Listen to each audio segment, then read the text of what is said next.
പിതാവിൻ്റെ പരിശുദ്ധനാമം മഹത്വപ്പെടട്ടെ. എല്ലാവർക്കും പിതാവിൻ്റെ നാമത്തിൽ സ്നേഹവന്ദനങ്ങൾ അറിയിക്കുന്നു. ഇങ്ങനെ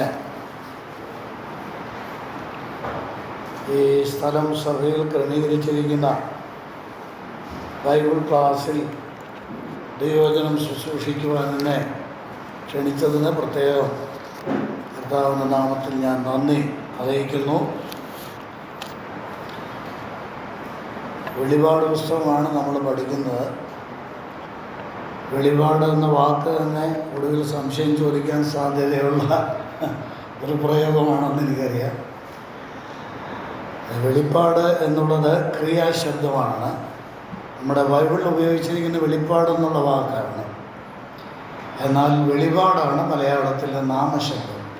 അതുകൊണ്ട് ഞാൻ കൂടുതലും നാമശബ്ദം പറയേണ്ടി വരുമ്പോൾ എല്ലാം വെളിപാടെന്നായിരിക്കും പറയുന്നത്. അത് വെളിപാടാണ് എന്നാരും വ്യാഖ്യാനിക്കരുത്. ഈ പുസ്തകത്തെക്കുറിച്ച് ഇവിടെ പഠനം നടന്നു വരികയായിരുന്നു.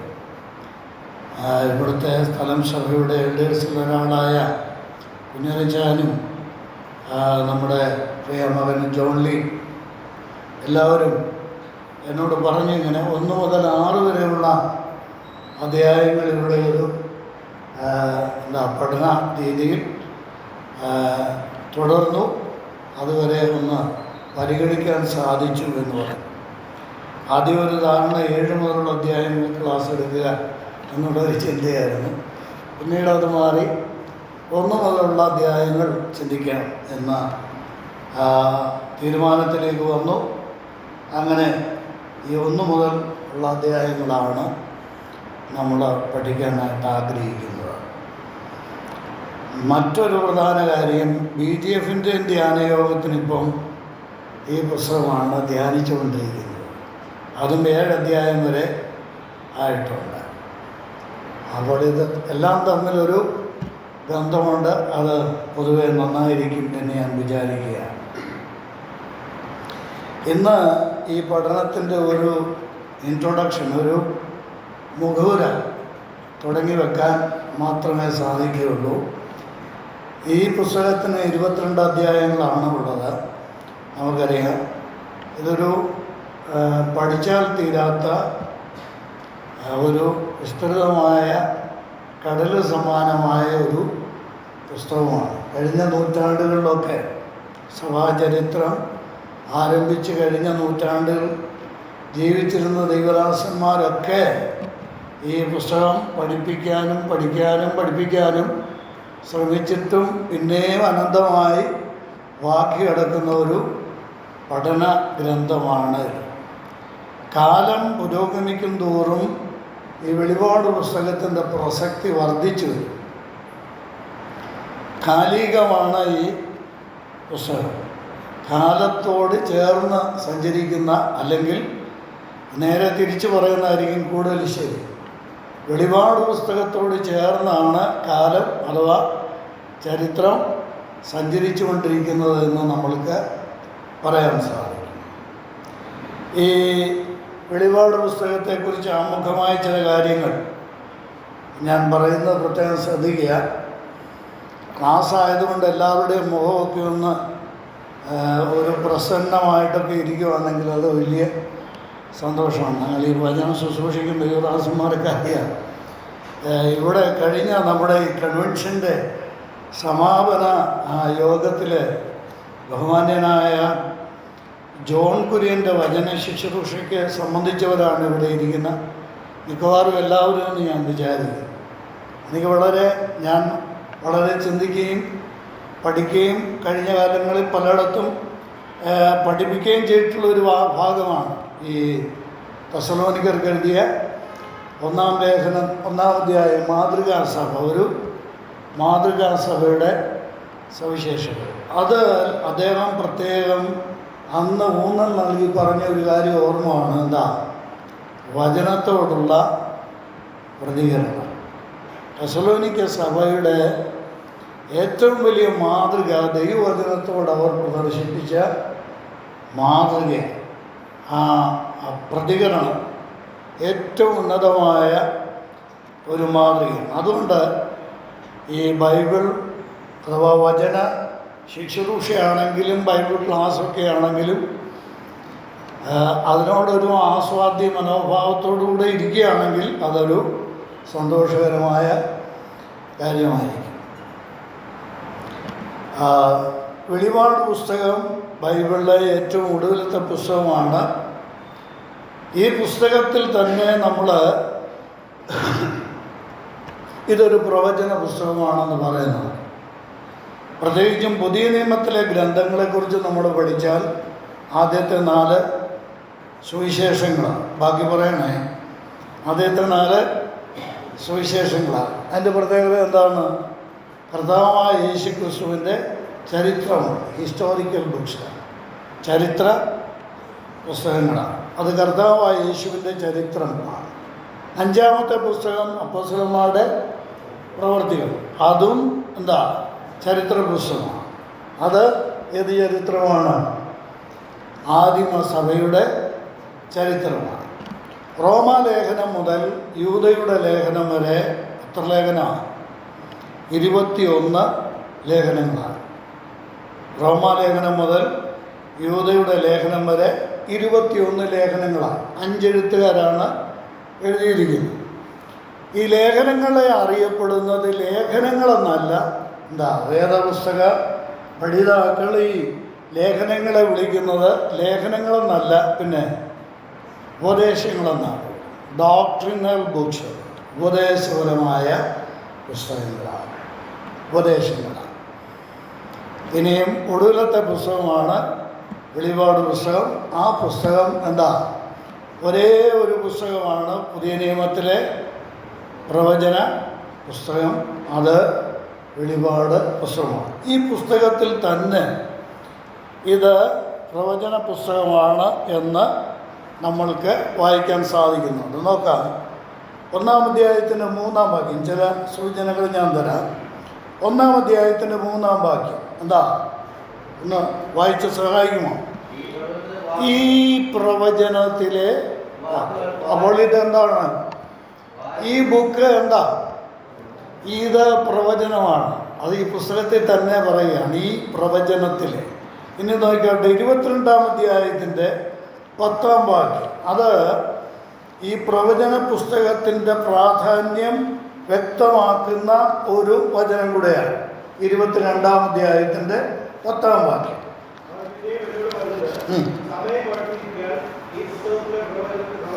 ഈ പുസ്തകത്തിലെ പ്രവചനം. അപ്പോൾ ഈ പുസ്തകത്തിൽ രേഖപ്പെടുത്തിയിരിക്കുന്നത് എന്താണ്? പ്രവചനം തന്നെയാണ്. ഇനി നോക്കുക, 22-ാം അധ്യായം തന്നെ 18-ാം വാക്യവും 19-ാം വാക്യം.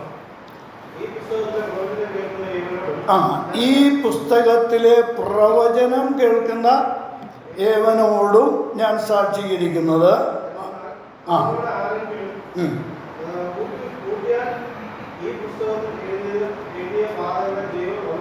വരുത്തും. 19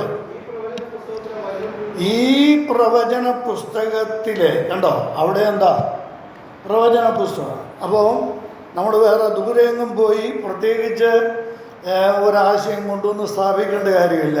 പിന്നെ ഈ പുസ്തകത്തിൽ തന്നെ എന്ത് പറയുന്നു? ഇത് ഒരു പ്രവചന പുസ്തകമാണ് എന്ന് വ്യക്തമാക്കിക്കൊണ്ടാണ് ഇത് ആരംഭിക്കുന്നത്. അപ്പോൾ ഇതിനെ നമുക്കിങ്ങനെ പറയാം, പ്രവചനങ്ങളുടെ കൺക്ലൂഷനാണ്, പ്രവചനങ്ങളുടെ ഉപസംഹാരമാണ്. വിശുദ്ധ ബൈബിളിലെ പ്രവചനങ്ങളുടെ ഉപസംഹാരമാണ്, കൺക്ലൂഷനാണ് ഏത്? ഈ വെളിപാട് പുസ്തകം. ഇതിനപ്പുറത്തിനി ഒരു പ്രവചനവും ഇല്ല. ഇതിനിപ്പുറത്ത് പറഞ്ഞിരിക്കുന്ന പ്രവചനങ്ങളെല്ലാം എന്താ? ഇതോടുകൂടെ പൂർത്തീകരിക്കപ്പെടുന്ന പ്രവചനങ്ങളാണ്. അപ്പോൾ ഇതിൻ്റെ പ്രാധാന്യം വളരെ വലുതാണ്. ഇനിയും ഞാൻ ഈ പ്രവചന പുസ്തകത്തോട് ചേർത്ത് പറഞ്ഞിരിക്കുന്ന നമ്മൾ വായിച്ച ഭാഗത്തെ ചില കാര്യങ്ങളൊന്നും ആദ്യം പറഞ്ഞു. ഒന്ന്, ഈ പ്രവചന പുസ്തകം അവഗണിക്കാനുള്ളതല്ല. ഈ വെളിപാട് പുസ്തകം പൊതുവെ ഞാൻ പലയിടത്തും പറഞ്ഞിട്ടുണ്ട്. എൻ്റെ സഹപ്രവർത്തകരും എൻ്റെ കൂടെ പ്രസംഗിച്ചിട്ടുള്ളവരും ഒക്കെ, സിംഹകുന്നുകാരധികം കേട്ടിട്ടുണ്ടോ എന്ന് തോന്നുന്നില്ല. ഞാൻ ഈ സുവിശേഷ യോഗങ്ങളിൽ പറയുന്നതാണ്. അത് ഒരിക്കൽ ഒരു വടക്കുള്ള ഒരു കത്തോലിക്ക വിശ്വാസി അദ്ദേഹം പെന്തക്കോസ്തിൽ ചേർന്നപ്പോൾ അച്ഛൻ അത് ഇഷ്ടപ്പെട്ടില്ല. അച്ഛൻ അവരെ വീട്ടിൽ പോയി കണ്ടിട്ട് ചോദിച്ചു, നിങ്ങളെന്താ ഈ നമ്മുടെ തിരുസഭയൊക്കെ വിട്ട് ഇങ്ങനെ അങ്ങ് പോയെന്ന് ചോദിച്ചു. അപ്പോൾ ഈ സഹോദരൻ പറഞ്ഞു, അച്ഛൻ തന്ന പുസ്തകം വായിച്ചാൽ ഞങ്ങളിങ്ങനെ ആയിരുന്നു. അപ്പോൾ ഈ അച്ഛൻ തിരിച്ചു ചോദിച്ചു, നിങ്ങളുള്ളത് ആര് പറഞ്ഞു ഇത് വായിക്കാൻ? എടാ, നിൻ്റെ വീട്ടിൽ നിൽക്കുന്ന ഒരു തലയും ഒരു വാലും 4 കാലുമുള്ള പശുവിനെ നിനക്ക് നിർത്താൻ പറ്റില്ല. പിന്നെ ഈ 10 തലയും 7 കൊമ്പുമൊക്കെയുള്ള പശുവിൻ്റെ കാര്യം നോക്കിക്കേ. അപ്പോൾ ഈ അച്ഛൻ്റെ അഭിപ്രായം എന്താ? ഈ വെളിപ്പാട് പുസ്തകം എന്ത് ചെയ്യരുത്, വായിക്കരുത്. ഇനി നമ്മുടെ പ്രധാന സമൂഹത്തിൽ നോക്കിയാലും നമ്മളെന്തിനായി പൊല്ലാപ്പ് പിടിച്ച പുസ്തകമൊക്കെ വായിക്കാൻ പോകുന്നത്? നമ്മളതിന് ഇതുവല്ലതും വായിക്കേണ്ട കാര്യം ഉണ്ടോ? പൊതുവേ നമ്മുടെ സഭയിലെ വിശ്വാസികൾ, പ്രത്യേകിച്ചും ഈ കാലഘട്ടത്തിൽ എനിക്ക് വളരെ ഭയമുണ്ട് കേട്ടോ. ഈ കാലഘട്ടത്തിൽ വളർന്നു വരുന്ന നമ്മുടെ യുവസമൂഹം ഇതുപോലുള്ള കാര്യങ്ങളിൽ തീരെയും താല്പര്യമുള്ളവരല്ല. ഇതുപോലുള്ള പുസ്തകങ്ങൾ പഠിക്കുന്നതിൽ തീരെയും താല്പര്യം, പ്രായോഗികമായിട്ട് എന്തൊക്കെ കാര്യങ്ങളൊക്കെ കിടക്കുന്നു. അത് വല്ലതും പഠിക്കേണ്ടതിന് പകരം ഇതുവല്ലതും നോക്കേണ്ട കാര്യമുണ്ടോ എന്ന് പൊതുവെ ഒരു ചിന്താഗതി, ഒരു പുരോഗമന ചിന്താഗതിയായിട്ട് നമുക്ക് തോന്നുകയും ചെയ്യും. എന്നാൽ ഈ പുസ്തകം നയിക്കുക, ഈ പ്രവചന പുസ്തകമാണിത്. ഈ പ്രവചനം എന്ത് ചെയ്യണം നോക്കണം. 3-ാം വാക്യത്തിൽ 1:3 ഈ പ്രവചന പുസ്തകത്തിലെ വാക്കുകളെ എന്ത് ചെയ്യണം? വായിക്കണം, വായിച്ച് കേൾപ്പിക്കണം, പിന്നെ വായിച്ച് കേൾക്കണം, പിന്നെ അത് എഴുതിയിരിക്കുന്നത് പ്രമാണിക്കണം. ഞാൻ കൂടുതൽ വിശദീകരിക്കേണ്ട, ഇതിവിടെ നമ്മുടെ ഈ ചിന്തയിലൊക്കെ വന്നിട്ടുള്ള കാര്യമാണ്. അപ്പോൾ ഇത് അവഗണിക്കേണ്ട ഒരു പുസ്തകമല്ല. വെളിപാട് പുസ്തകം അവഗണിക്കേണ്ട ഒരു പുസ്തകമല്ല. സമയമെടുത്ത് തന്നെ നമ്മൾ പഠിക്കാൻ ആവശ്യമുണ്ട്. കാരണം ഈ വെളിപാട് പുസ്തകം വായിച്ച് കേൾപ്പിച്ചാൽ, ഇനി ആരെങ്കിലും വായിച്ച് കേൾപ്പിക്കുന്നത് നമ്മൾ ആ കേൾക്കുന്ന കാതുകൾ മാത്രമല്ല, ആ വചനം പ്രമാണിക്കുന്നവർ ആരാ? ഒരു ഭാഗ്യാവസ്ഥ. ഈ ഭാഗ്യം എന്ന മലയാളത്തിൽ വിവർത്തനം ചെയ്തിരിക്കുന്ന എല്ലായിടത്തും ബ്ലസഡ് എന്നുള്ള വാക്കാണ് ഇംഗ്ലീഷിൽ ഉപയോഗിച്ചിരിക്കുന്നത്. എന്താ? അതൊരു അനുഗ്രഹിക്കപ്പെട്ട അവസ്ഥ, അതൊരു അനുഗ്രഹമാണ് ഈ പുസ്തകം വായിക്കുകയും പഠിക്കുകയും ചെയ്യും. ഇത് നോക്കുക, 22-ാം അധ്യായത്തിൻ്റെ 10-ാം വാക്യത്തിൽ നമ്മൾ കണ്ട്, ഞാൻ ഓടിച്ച് വായിച്ച വാക്യങ്ങളെല്ലാം ഒന്ന് ചേർത്ത് വയ്ക്കാൻ ആഗ്രഹിക്കുക. 22-ന്റെ 10 എന്താ നമ്മൾ വായിച്ചേ?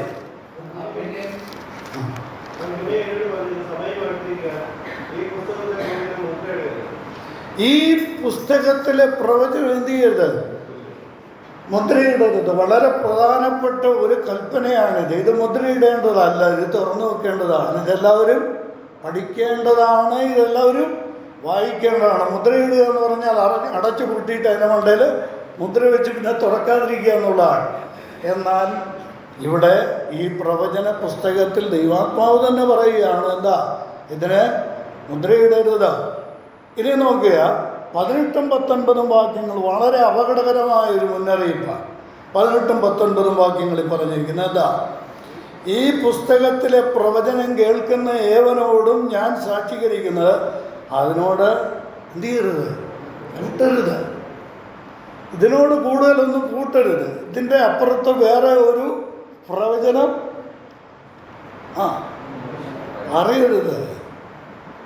ഈ വചനത്തിന് വല്ല പ്രാധാന്യമുണ്ടോ? ഇതിനോട് കൂട്ടണോ? ഞാനിവിടെ ഇന്ന് പ്രാർത്ഥിച്ചുകൊണ്ടിരിക്കുമ്പോൾ തന്നെ നീ ഇങ്ങോട്ട് കയറി വന്നപ്പോൾ ദൈവാത്മാവ് എന്നെ കാണിച്ചു വന്നു. പ്രവചനം ഇതെന്ത് ചെയ്യുക? ഈ വചനത്തോട്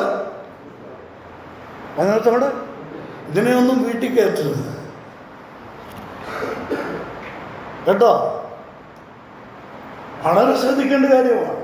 ഇതിനപ്പുറത്തൊരു പ്രവചനം ഇല്ല, ഇതിനോട് കൂട്ടാൻ പാടില്ല. കൃത്യമായിട്ട് പറയുക, ഈ പ്രവചനത്തോട് ഈ കാലങ്ങളിൽ എനിക്ക് വാസ്തവത്തിൽ ഞാൻ പറയട്ടെ, ഈ സോഷ്യൽ മീഡിയാസ് തുറക്കാൻ പോലും ഭയമാണ്. എന്തൊക്കെ കള്ളപ്രവചനങ്ങളാണ് നടക്കുന്നത്. വിശ്വസിക്കുന്ന ഒരുപാട് സഹോദരന്മാരെക്കാൾ കൂടുതൽ സഹോദരിമാർ കൊച്ചിൻ്റെ കല്യാണം നടക്കാതിരിക്കുന്നതിൻ്റെ കാരണം എന്നാണെന്നറിയാം. വീട്ടിൽ വന്ന് പറയുകയാണ്. ഞാനിപ്പോൾ ഇത് ഇങ്ങനെ വിശദീകരിച്ച് പോയാൽ ക്ലാസ്സിൽ അനന്തമായിട്ടങ്ങ് പോകും. ഇതിനോട് കൂട്ടാൻ പാടില്ല. ഇനി അടുത്തെന്താ പറഞ്ഞിരിക്കുന്നത്? കൂട്ടിയാൽ എന്താ സംഭവിക്കുന്നത്? ഈ പുസ്തകത്തിൽ എഴുതിയ ബാധകളെ ദൈവം അവന് വരുത്തി. ഈ പുസ്തകത്തിൽ എഴുതിയിരിക്കുന്ന ബാധകൾ കാണണമെങ്കിൽ 6-ാം അധ്യായം മുതൽ 18-ാം അധ്യായം വരെ വായിച്ചാൽ മതി. ഏതൊക്കെ ബാധയാണ് കേട്ടോ. ഇതിനോട് കൂട്ടിയാൽ 6 മുതൽ 18-ാം അധ്യായം വരെ പറഞ്ഞിരിക്കുന്ന ബാധകൾ അവനെ വരുത്തുമെന്നാണ് പറഞ്ഞേക്കുന്നത്. അപ്പോൾ ഇതാണ് ഫൈനൽ പ്രോഫസി, ഏറ്റവും ഒടുവിലത്തെ പ്രോഫസി, അൾട്ടിമേറ്റ് പ്രോഫസി, ആത്യന്തികമായ പ്രവചനമാണിത്. ഇതിനപ്പുറത്ത് ഇല്ല, ഇതിനോട് കൂട്ടാൻ പാടില്ല. ഇതിനപ്പുറത്തൊരു പ്രവചനം ഇല്ല. ഇനിയും അടുത്ത 19-ാം വാക്യം നോക്കി. അതും അപകടകരമായ ഒരു മുന്നറിയിപ്പാണ്. എന്താ? ഈ പ്രവചന പുസ്തകത്തിലെ വചനത്തിൽ നിന്ന് ആരെങ്കിലും വല്ലതും നീക്കിക്കളഞ്ഞാൽ, മറ്റൊരു കൂട്ടുകാരൻ ഇതോ നീക്കിക്കളഞ്ഞാൽ ഈ പുസ്തകത്തിൽ എഴുതിയിരിക്കുന്ന ജീവവൃക്ഷത്തിലും വിശുദ്ധ നഗരത്തിലും അവനുള്ള അംശം ദൈവം നീക്കിക്കളയും. അപ്പോൾ രക്ഷിക്കപ്പെട്ടവനല്ല. ഇത് നീക്കിക്കളഞ്ഞാൽ അവൻ ആരല്ല? രക്ഷിക്കപ്പെട്ടവനല്ല. രക്ഷിക്കപ്പെട്ടവനാണെങ്കിൽ അവൻ എന്ത് കിട്ടും? ഈ പറഞ്ഞിരിക്കുന്ന പ്രതിഫലം അവന് കിട്ടേണ്ടതാണ്. രക്ഷിക്കപ്പെട്ടവർക്ക് അത് ചെയ്യാൻ സാധിക്കുകയില്ല. അപ്പോൾ ഈ പ്രവചന പുസ്തകത്തിൻ്റെ അഥവാ വെളിപാട് പുസ്തകത്തിൻ്റെ പ്രാധാന്യം നമ്മളൊക്കെ കരുതിയിരിക്കുന്നതിനൊക്കെ ഒത്തിരി അപ്പുറത്താണ്.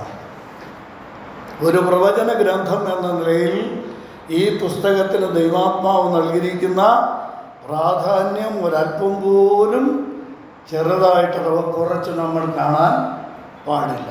അപ്പോൾ ഈ പുസ്തകത്തിൻ്റെ പഠനം വളരെ അനിവാര്യമായ ഒന്നാണ്. ഇനിയും ഈ പ്രവചന പുസ്തകത്തെ, ഈ വെളിപാട് പുസ്തകത്തെ നമ്മൾക്ക് ചിന്തിക്കുമ്പോൾ പഠനത്തിൻ്റെ രീതി എങ്ങനെയൊക്കെയാണ് ഈ പുസ്തകം പഠിക്കാവുന്നത്? 4 പ്രധാനപ്പെട്ട പഠന രീതികളാണ്. ഞാൻ ഇന്നത് പ്രധാനമായിട്ടൊന്ന് പറഞ്ഞു പോകാമെന്ന് വിചാരിക്കും. 4 പ്രധാനപ്പെട്ട പഠന രീതിയാണ്. എന്ന് പറഞ്ഞാൽ പഠിക്കാൻ ഉപയോഗിക്കുന്ന രീതി, ദ മെത്തേഡ് ഓഫ് സ്റ്റഡി. ഈ പുസ്തകം പഠിക്കാൻ ഉപയോഗിക്കുന്ന മെത്തേഡ്. ഒന്നാമത്, ഇത് അലിഗറിക്കലായിട്ടാണ് വ്യാഖ്യാനിക്കാറുള്ളത്. അലിഗറിക്കൽ എന്ന് പറയുമ്പോൾ നമ്മൾ ഈ പഴയ നിയമത്തിലെ കാര്യങ്ങളൊക്കെ പഠിക്കുന്നതുകൊണ്ട് ഇപ്പോൾ സമാഗമന കൂടാരം ഉദാഹരണം പെട്ടെന്ന് മനസ്സിലാകാൻ വേണ്ടി പറയാം. സമാഗമന കൂടാരത്തെക്കുറിച്ച് പഠിക്കുമ്പോൾ അതെങ്ങനെയാണ് പഠിക്കുന്നത്? അക്ഷരീയമായിട്ടല്ല നമ്മൾ പഠിക്കുന്നത്, പിന്നെ അത് അലിഗറിക്കലായിട്ടാണ് പഠിക്കുന്നത്, ആത്മീയമായിട്ടാണ് പഠിക്കുന്നത്. ആ ദൈവാലയം അക്ഷരീയമായിട്ട് ഇസ്രായേലിനുണ്ടായിരുന്ന ഒരു ദൈവാലയം. എന്നാൽ പുതിയ നിയമസഭയെ സംബന്ധിച്ചിടത്തോളമോ ആ ദൈവാലയം എന്താണ്? ആ ദൈവാലയം വ്യത്യസ്ത വീക്ഷണത്തിലാണല്ലേ പറഞ്ഞിരിക്കുന്നത്. ഇനി ആ ദൈവാലയത്തിലെ ഓരോ ഉപകരണം എടുത്ത് നോക്കിയ യാഗപീഠം, ആ യാഗപീഠം അക്ഷരീയമായിട്ട് അവർക്കുണ്ടായിരുന്ന ഒരു യാഗപീഠമാണ്. പുതിയ നിയമവിശ്വാസികളെ സംബന്ധിച്ചിടത്തോളം അതെങ്ങനെയാണ് വ്യാഖ്യാനിക്കുന്നത്? അലിഗോറിക്കലായിട്ടാണ് വ്യാഖ്യാനിക്കുന്നത്. നമ്മൾ പലപ്പോഴും പലരും കളിയാക്കാറുണ്ട്, ചിലപ്പോൾ എനിക്കും തോന്നാറുണ്ട് ഇത്രയും വലിയ വ്യാഖ്യാനം ആവശ്യമുണ്ടോ എന്ന്. മഹാപുരോഹിതൻ ധരിക്കുന്ന വസ്ത്രം, മഹാപുരോഹിതൻ, ഇതെല്ലാം തന്നെ എന്താ അലിഗറിക്കലായിട്ടാണ് വ്യാഖ്യാനിക്കേണ്ടത്. അപ്പോൾ വെളിപാട് പുസ്തകം അക്ഷരീയമായി വ്യാഖ്യാനിക്കേണ്ട ഒരു പുസ്തകം മാത്രമല്ല. അക്ഷരീയമായിട്ട് നമുക്ക് വായിക്കാം, പക്ഷെ വ്യാഖ്യാനിക്കുമ്പോൾ അതെങ്ങനെ കാണണം?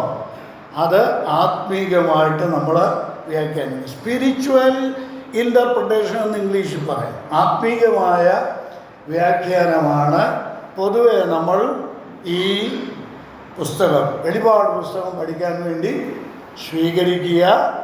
ആത്മീകമായ ഒരു രീതിയിലാണ് നമ്മൾ പഠിക്കുന്നത്. രണ്ടാമത്, അത്ര കണ്ട് ശരിയല്ലാത്ത വേറൊരു പഠന രീതിയുണ്ട്. അത് അലിഗോറിക്കലല്ല,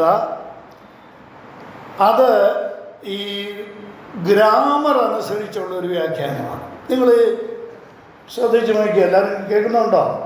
ഇത്തിരി ഇപ്പം ഞാൻ ഇതുവരെ പറഞ്ഞതിനേക്കാൾ ഒരല്പം കൂടെ ശ്രദ്ധിക്കണം. ഞാൻ ഇനിയും പറയാൻ പോകുന്ന കാര്യം, എങ്കിലേ അത് പൂർണ്ണമായിട്ട് മനസ്സിലാക്കാൻ പറ്റും. ഈ വെളിപാട് പുസ്തകത്തിൽ സംഭവിക്കാൻ പോകുന്നതായിട്ടല്ല പല കാര്യങ്ങളും പറയുന്നത്. എന്താ, സ്വർഗം തുറന്നിരിക്കുന്നത് ഞാൻ കണ്ടു, ഇവിടെ കയറി വരിക എന്ന് പറഞ്ഞു, ഞാനങ്ങോട്ട് പോവാണ്, ഇല്ലേ? എല്ലാം എങ്ങനെ പറയുന്നതെന്നറിയാമോ? ഭൂതകാല ക്രിയയിലാണ് പറയുന്നത്. ഭൂതകാല സമുദ്രത്തിൽ ഒരു മൃഗം കയറി വരുന്നത് ഞാൻ കണ്ടു. അപ്പോൾ താൻ കാണുകയാണ്, അത് സംഭവിച്ച് കഴിഞ്ഞു. അപ്പോൾ ഈ വിധത്തിൽ ഭൂതകാല ക്രിയയിൽ പറഞ്ഞിരിക്കുന്ന വാക്കുകളുടെ അടിസ്ഥാനത്തിൽ ഒരുപറ്റം പണ്ഡിതന്മാർ ഇത് ചരിത്രത്തിൽ സംഭവിച്ചു കഴിഞ്ഞതായിട്ട് വ്യാഖ്യാനിക്കുന്നുണ്ട്. ഇത് സംഭവിക്കാനുള്ള ഒരു പുസ്തകമല്ല ഈ പറഞ്ഞിരിക്കുന്നത്, പിന്നെ സംഭവിച്ച് കഴിഞ്ഞതാണ്. അത് കുറേ ആലങ്കാരിക പദങ്ങളൊക്കെ ചേർത്ത് നമ്മളുടെ മുമ്പിൽ അവതരിപ്പിച്ചിരിക്കുകയാണ്. ഈ മൃഗമെന്ന് പറയുന്നത് ഞാൻ പഠിച്ചതനുസരിച്ചാണെങ്കിൽ വായിച്ചതനുസരിച്ച് മൃഗമെന്ന് പറയുന്ന റോമൻ സാമ്രാജ്യത്തെ ഭരിച്ചിരുന്ന രാജാക്കന്മാരെ കാണിക്കുന്നതായിട്ട്, അല്ല ഇനിയും വരാൻ പോകുന്ന പാർട്ടിയൊന്നും അല്ലെന്നാണ് അവരുടെ അഭിപ്രായം. മനസ്സിലായോ? അപ്പോൾ ഇത് ഭൂതകാല ക്രിയയിൽ പറഞ്ഞിരിക്കുന്നത് കൊണ്ട് നീ ചരിത്രത്തിൽ നടക്കാൻ പോകുന്നതല്ല, പിന്നെ ഇവയെല്ലാം നടന്നു കഴിഞ്ഞതാണ് എന്ന് ചിന്തിക്കുന്ന ഒരു പറ്റം വേദശാസ്ത്രജ്ഞന്മാർ. മൂന്നാമത് വേറൊരു വ്യാഖ്യാന രീതിയുണ്ട്. നമ്മളിപ്പോൾ ചിന്തിച്ചതിനോട് ചേർന്ന ഒരു പഠന രീതിയാണ്. അത് ചരിത്രപരമായ പഠനമാണ്, ഹിസ്റ്റോറിക്കൽ സ്റ്റഡിയാണ്.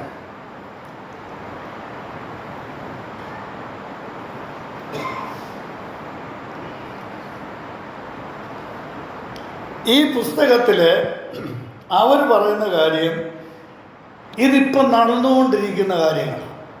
ഇപ്പം നമ്മൾ ജീവിക്കുന്ന ഈ കാലഘട്ടത്തിൽ നടന്നുകൊണ്ടിരിക്കുന്ന, ഭാവിയുമായിട്ട് ഇതിന് യാതൊരു ബന്ധവുമില്ല, ചരിത്രവുമായി ബന്ധപ്പെട്ട് കിടക്കുന്ന ഒരു പുസ്തകമാണ് ഇതെന്നാണ് അവർ പറയുന്നത്. അതിന് അവർ പറയുന്ന ഒരു ന്യായം പത്രോസ് എഴുതിയ 2-ാം ലേഖനം 3-ാം അധ്യായം, പത്രോസ് എഴുതിയ 2-ാം ലേഖനം 3-ാം അധ്യായത്തിൻ്റെ 10 മുതൽ 12 വരെയുള്ള വാക്യങ്ങൾ നോക്കാം. 10 മുതൽ 12 വരെയുള്ള വാക്യങ്ങൾ.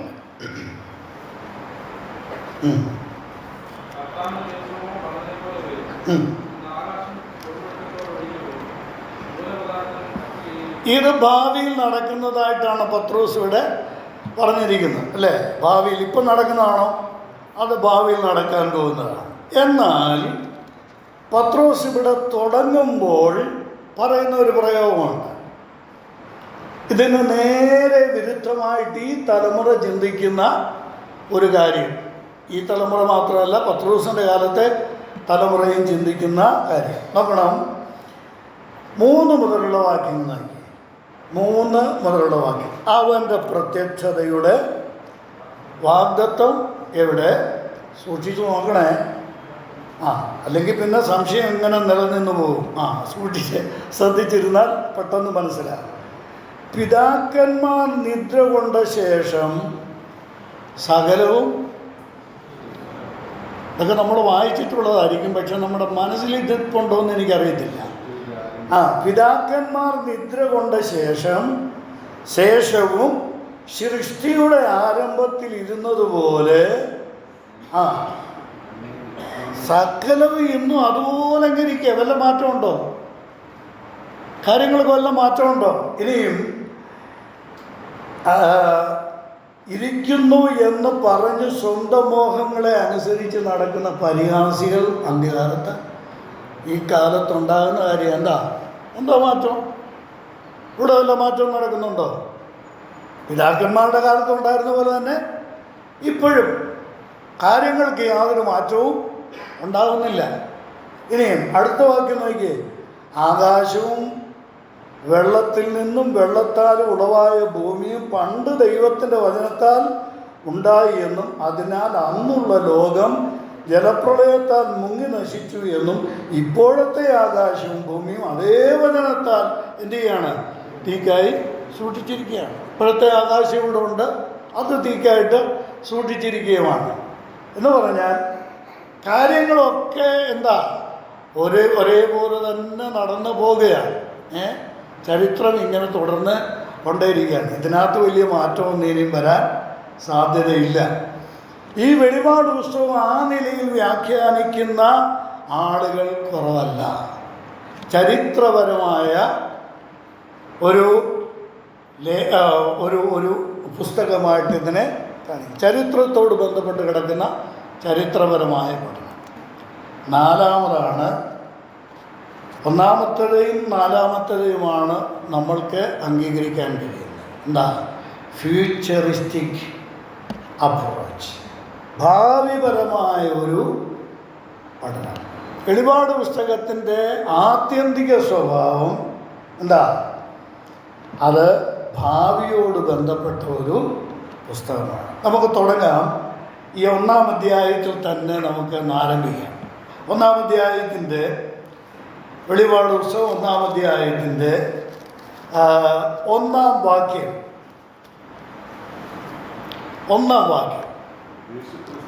യേശുക്രിസ്തുവിൻ്റെ വെളിപാട് വേഗത്തിൽ സംഭവിപ്പാനുള്ളത് തൻ്റെ ദാസന്മാരെ കാണിക്കേണ്ടതിന് ദൈവം അത് അവന് കൊടുത്തു. അപ്പം വേഗത്തിൽ സംഭവിക്കുവാൻ പോകുന്ന കാര്യങ്ങളാണ് ഇതിൽ രേഖപ്പെടുത്തിയിരിക്കുന്നത്. ഇനി നോക്കുക, 4-ാം അധ്യായത്തിൻ്റെ 1-ാം വാക്യം.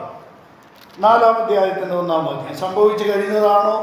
സംഭവിച്ചു കൊണ്ടിരിക്കുന്നതാണോ?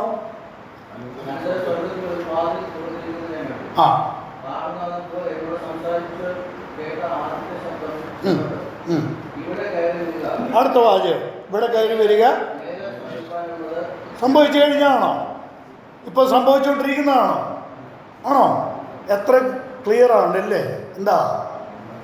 മേലാൻ സംഭവിപ്പാനുള്ളത് ഞാൻ നിനക്ക് കാണിച്ചു തരാം. നമുക്ക് ഇനിയും തുടർന്ന് ചിന്തിക്കുമ്പോൾ ഈ കാര്യങ്ങൾ കുറേ കൂടെ ചിന്തിക്കാനായിട്ട് ശ്രമിക്കാം. അപ്പോൾ വെളിപാട് പുസ്തകം സംഭവിച്ച് കഴിഞ്ഞതുമല്ല, പിന്നെ സംഭവിച്ചുകൊണ്ടിരിക്കുന്നതെന്ന് നമുക്ക് ഒരർത്ഥത്തിൽ പറയാം.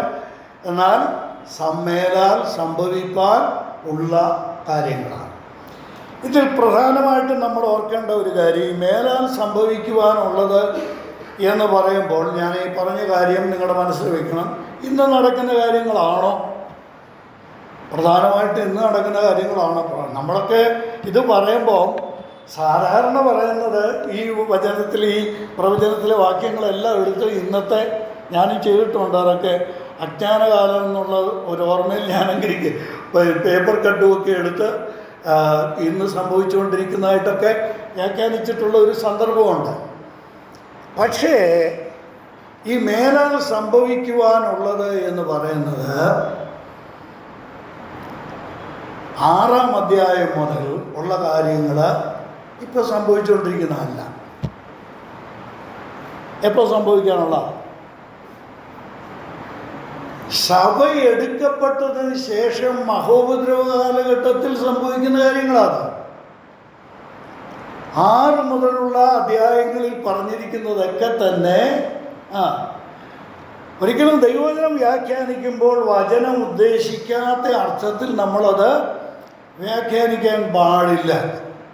6-ാം അധ്യായത്തിൽ സംഭവിക്കുന്നത് വെള്ളക്കുതിര പ്രത്യക്ഷപ്പെട്ടു. അതിനുമേലിരിക്കുന്നവനെ ജയിക്കാനുള്ള അധികാരം ലഭിച്ചു. അവൻ ജയിക്കാനായിട്ട് ജയിച്ചുകൊണ്ട് ജയിക്കാനായിട്ട് പുറപ്പെട്ടു. ഇതാരുടെ കാര്യം പറഞ്ഞത്? ഇതാരുടെ കാര്യം? കർത്താവിൻ്റെ കാര്യമല്ല, ആണോ? ഇതാരുടെ കാര്യം? ആൻറ്റി ക്രൈസ്റ്റിൻ്റെ കാര്യമാണ് പറയുന്നത്. അപ്പോൾ ഈ 6 മുതലുള്ള അധ്യായങ്ങൾ പറഞ്ഞിരിക്കുന്നത് ഏത് കാലഘട്ടത്തിൽ സംഭവിക്കുന്നത്?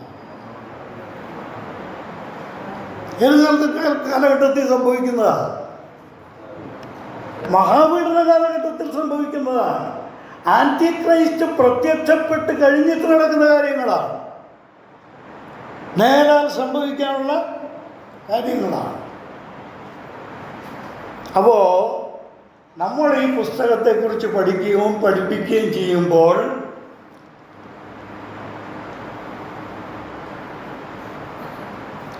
വളരെ സൂക്ഷ്മതയുള്ളവരായിരിക്കണം.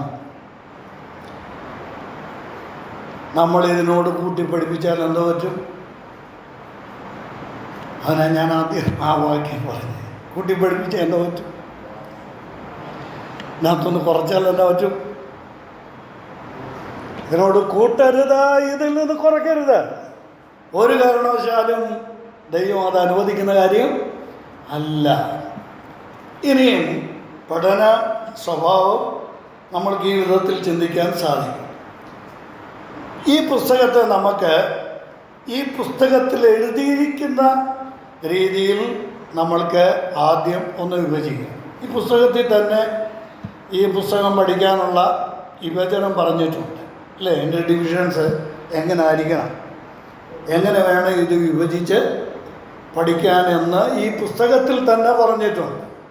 1-ാം അധ്യായത്തിൽ നോക്കുക, ദൈവാത്മാവ് തന്നെ പറയുന്നത് ഈ പുസ്തകം പഠിക്കേണ്ടത് എങ്ങനെയാണ് എന്ന് 1-ാം അധ്യായത്തിൽ തന്നെ രേഖപ്പെടുത്തിയിരിക്കുന്നതാണ്. നീ കണ്ടത്, ഇപ്പോൾ ഉള്ളത്, പിന്നെ മേലാൽ സംഭവിക്കുവാനുള്ളത്, അല്ലേ? നോക്കണം, 1-ാം അധ്യായത്തിൻ്റെ 19-ാമത്തെ വാക്യം. 19-ാം വാക്യം, നീ കണ്ടത്, ഇപ്പോഴുള്ളത്, ഇനി സംഭവിക്കുവാനുള്ളത്. അപ്പോൾ ഇനി സംഭവിക്കുവാനുള്ള കാര്യം എവിടെ മുതലാണ് തുടങ്ങുന്നത്? മേലാൽ സംഭവിക്കുവാനുള്ളത് 4-ാം അധ്യായം മുതലാണ് തുടങ്ങുന്നത്. 6-ാം അധ്യായം മഹോദര കാലഘട്ടമാണ്. 4-ാം അധ്യായം നമുക്ക് ഞാൻ പിന്നെ പറയാം, വ്യക്തമാക്കാം. അപ്പോൾ ഈ പുസ്തകത്തിൻ്റെ അടിസ്ഥാനത്തിൽ, ഈ പുസ്തകത്തിലെ വചനത്തിൻ്റെ അടിസ്ഥാനത്തിൽ നമ്മൾ വെളിപാട് പുസ്തകത്തെ വിഭജിച്ചാൽ എങ്ങനെ വിഭജിക്കാം? ഒന്ന്, നീ കണ്ടത്. അതെന്താ? യോഹന്നാൻ കണ്ടത് എന്താണ്? നോക്കണം, 10 മുതലുള്ള വാക്യങ്ങളിലാണ്. 10 മുതലുള്ള വാക്യങ്ങളിൽ എഴുതിയിരിക്കുന്നത് എന്താ? യോഹന്നാൻ കണ്ട കാര്യങ്ങൾ. മിക്കവാറും എല്ലാവർക്കും അറിയാമെന്ന് ഞാൻ വിചാരിക്കുന്നു. ഇതൊക്കെ നമ്മളിവിടെ സിയോൻകുന്നയിലെ ധ്യാനത്തിൽ ചിലപ്പോൾ ചിന്തിച്ചിരിക്കാൻ സാധ്യതയുണ്ട്. അപ്പോൾ യോഹന്നാൻ പത്മോസ് ദ്വീപിൽ 9-ാം വാക്യം നോക്കി. 9-ാം വാക്യത്തിലുണ്ട്, താൻ കണ്ടത് എവിടെ വെച്ചാണ്, എന്താണ് കണ്ടത്? നിങ്ങളുടെ സഹോദരനും യേശുവിൻ്റെ കഷ്ടതയിലും രാജ്യത്തിലും സഹിഷ്ണുതയിലും കൂട്ടാളിയുമായി യോഹന്നാൻ എന്ന ഞാൻ ദൈവവചനവും യേശുവിൻ്റെ സാക്ഷ്യവും നിമിത്തവും പത്മോസ് എന്ന ദ്വീപിൽ ആയിരുന്നു. അപ്പോൾ പത്മോസ് എന്ന ദ്വീപിൽ വച്ച് നോക്കണം, 10-ാം വാക്യം, കർത്തൃ ദിവസത്തിൽ ആത്മവിവശനായി. എന്നിട്ട് താൻ എന്ത് ചെയ്യാണ്? 11-ാം വാക്യം, നീ കാണുന്നതൊരു പുസ്തകത്തിൽ എഴുതി വയ്ക്കാൻ പറയും. അങ്ങനെ യോഹന്നാനെ കാണിക്കുന്ന കാഴ്ചയാണ് ഇവിടെ രേഖപ്പെടുത്തിയിരിക്കുന്നത്. ഈ പുസ്തകത്തിൻ്റെ സ്വഭാവം ഞാൻ പിന്നാലെ പറയാം. അങ്ങനെ യോഹന്നാൻ ആദ്യം കാണുന്നത് കർത്താവായ യേശുക്രിസ്തുവിനെ, യേശുക്രിസ്തുവിൻ്റെ മഹത്വകരമായ ഒരു പ്രത്യക്ഷതയാണ്. ഞാൻ പിന്നാലെ സൂചിപ്പിക്കാം. അപ്പോൾ 11-ാം വാക്യം മുതൽ ഇവിടെ കാണുന്നത് യോഹന്നാൻ കണ്ടതാണ്. പത്മോസ് ദ്വീപിൽ വെച്ച് മഹത്വധാരിയായ കർത്താവിനെ യോഹന്നാൻ അപ്പോസ്തലൻ കാണും. 2-3 അധ്യായങ്ങൾ അതാണ് എന്താ ഇപ്പോൾ ഉള്ളത്. 19-ാം വാക്യത്തിൻ്റെ അടിസ്ഥാനം ഇപ്പോൾ ഉള്ളത് 2-3 അധ്യായം. 2-3 അധ്യായങ്ങൾ എന്താ 7 സഭകൾക്കുള്ള ദൂതാണ്. അപ്പോൾ ഇത് ഏത് കാലഘട്ടത്തെ കാണിക്കുകയാണ്?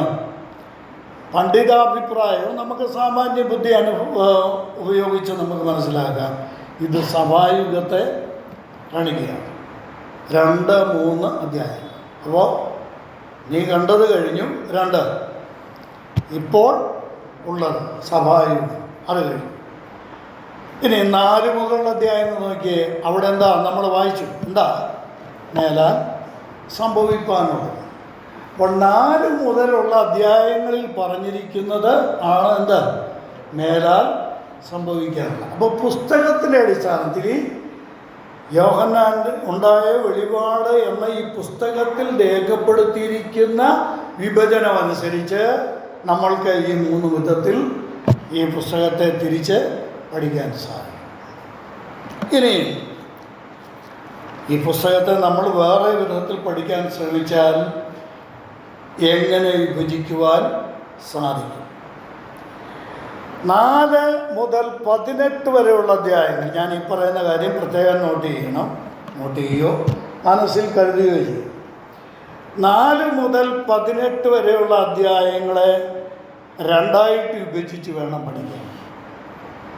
4 മുതൽ 18 വരെയുള്ള അധ്യായം, അതിൽ 4-5 അധ്യായങ്ങൾ.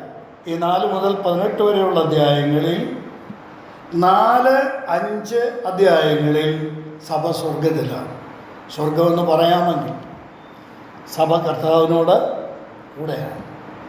സഭ ഇവിടെ നിന്ന് എന്ത് ചെയ്തു? എടുക്കപ്പെട്ടു. കർത്താവിനോട് കൂടെയാണ്. കർത്താവിനെ ആരാധിക്കുകയാണ്. സഭ കർത്താവിനെ ആരാധിക്കുകയാണ്. 4-5 അധ്യായങ്ങൾ.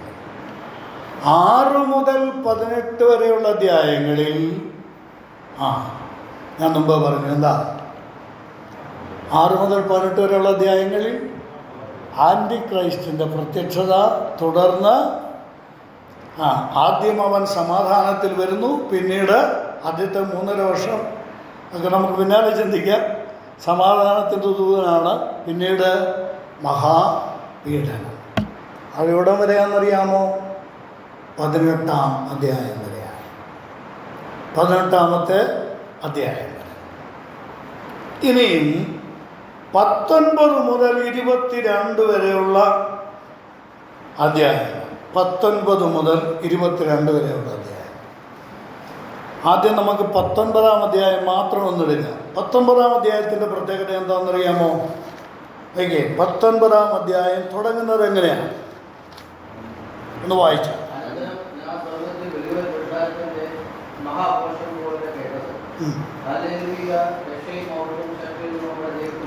അതെ, വായിച്ചോ.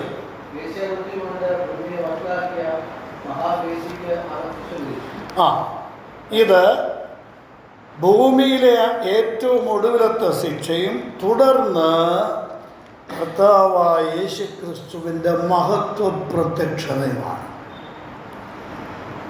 ഞാൻ പറയുന്നത് എന്നോടൊപ്പം മനസ്സിലാക്കണേ, എങ്കിലേ അത് മനസ്സിലാക്കാൻ സാധിക്കത്തുള്ളൂ. കർത്താവിൻ്റെ 2ാമത്തെ വരവെന്ന് പറഞ്ഞാൽ ഏതാ?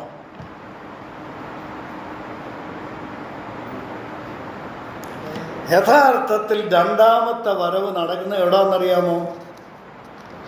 എവിടാ? 19-ാം അധ്യായത്തിലാണ്.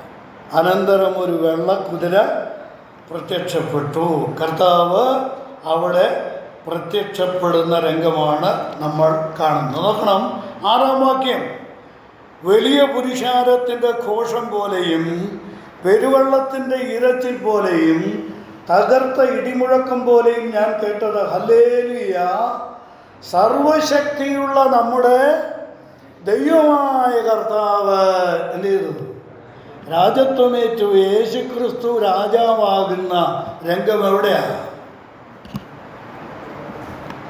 എവിടെയാ? 19-ാം അധ്യായത്തിലാണ്. നോക്കിയേ, 7-ാം വാക്യം. നാം സന്തോഷിച്ചുല്ലസിച്ചവന് മഹത്വം കൊടുക്കുക. കുഞ്ഞാടിൻ്റെ കല്യാണം കണ്ടോ? കുഞ്ഞാടെന്ത് ചെയ്യുകയാണ്? കല്യാണം കഴിക്കുകയാണ്, രാജ്യഭാരം ഏൽക്കുകയാണ്. യഥാർത്ഥത്തിൽ 2-ാം വരവിൻ്റെ പൂർത്തീകരണം എന്ന് പറയുന്നത് ഏതാണ്? ഈ 19-ാം അധ്യായത്തിലാണ് നടക്കുന്നത്. ഉണ്ടാകും പറഞ്ഞ പോലെ കഥയറിയാതെ നമ്മൾ എന്ത് ചെയ്യരുത്? ആട്ടം കാണരുത്. 19-ാം അധ്യായത്തിലാണ് കർത്താവ് ശരിക്കും രാജാവായി പ്രത്യക്ഷപ്പെടുന്നത്. ഈ 19-ാം അധ്യായത്തിലാണ്. 19-ാം അധ്യായത്തിൽ കർത്താവ് രാജാവായി പ്രത്യക്ഷപ്പെട്ട് 20-ാം അധ്യായത്തിൽ തൻ്റെ രാജ്യഭരണമാണ്. ആ ഭരണത്തിൻ്റെ പേരെന്താ? സഹസ്രാബ്ദ വാഴ്ച. 6-ാം വാക്യത്തിലുണ്ട്. എന്താ? കർത്താവ് ഭൂമിയിൽ 1000 വാഴും എന്നല്ല അവിടെ എഴുതിയിരിക്കുക, 1000 ആണ്ട് വാഴുമെന്ന്. അതാണ് ഞാൻ മുമ്പ് പറഞ്ഞ ഭൂതകാല ക്രിയയിൽ എഴുതിയിരിക്കുന്നതെന്ന് പറയുന്നത്. 1000 ആണ്ട് വാഴുമെന്നുണ്ട്, പിന്നെ 1000 ആണ്ട് വാഴും എന്നുണ്ട്, രണ്ടുമുണ്ട്. അപ്പോൾ കർത്താവിൻ്റെ 1000 ആണ്ട് വാഴ്ച എപ്പോഴാണ്? ഈ 19-ാം അധ്യായത്തിൽ കർത്താവ് വന്ന് രാജ്യഭാരമേറ്റ് ഭരണം നടത്തുന്നത് എവിടെയാ? 19-ാം അധ്യായത്തിലാണ്. 19, 20 അധ്യായങ്ങളാണത് രേഖപ്പെടുത്തിയിരിക്കുന്നത്. മനസ്സിലായല്ലോ? ഇനിയും 21, 22 അധ്യായങ്ങൾ. എന്താ 21, 22 അധ്യായങ്ങളുടെ പ്രത്യേകത? നിത്യത ആരംഭിക്കുകയാണ് അല്ലേ? പുതിയ ആകാശവും പുതിയ ഭൂമിയും കണ്ടു. ഒന്നാമത്തത് കഴിഞ്ഞുപോയി. പിന്നെ നോക്കിക്കേ, ഇനി എന്താ?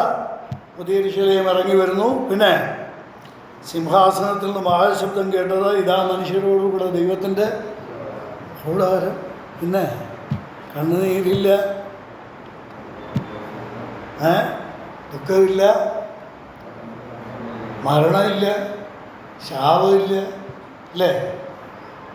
എല്ലാത്തിനും അറുതി കുറിക്കപ്പെടുകയാണ്.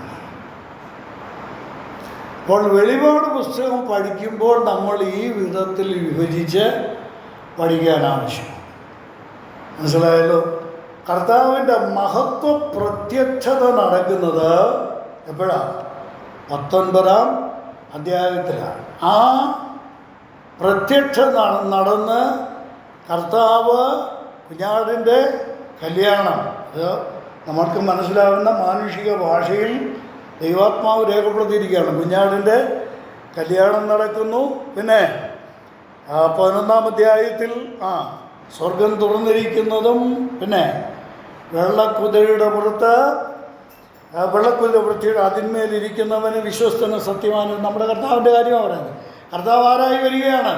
കർത്താവ് രാജ്യത്വം ഏറ്റെടുക്കുന്ന രംഗമാണ് അവിടെ രേഖപ്പെടുത്തിയിരിക്കുന്നത്. 20, 19, 20 അധ്യായങ്ങൾ അതാണ്. 21-ാം അധ്യായം നിത്യതയെക്കുറിച്ചുള്ള വിവരണമാണ് നമ്മൾ കാണുന്നത്. ഇനിയും ഈ വെളിപാട് പുസ്തകം പഠിക്കുമ്പോൾ നമ്മൾ മനസ്സിലാക്കേണ്ട 2 കാര്യങ്ങൾ, പ്രധാനമായിട്ടും മനസ്സിലാക്കേണ്ട 2 കാര്യം.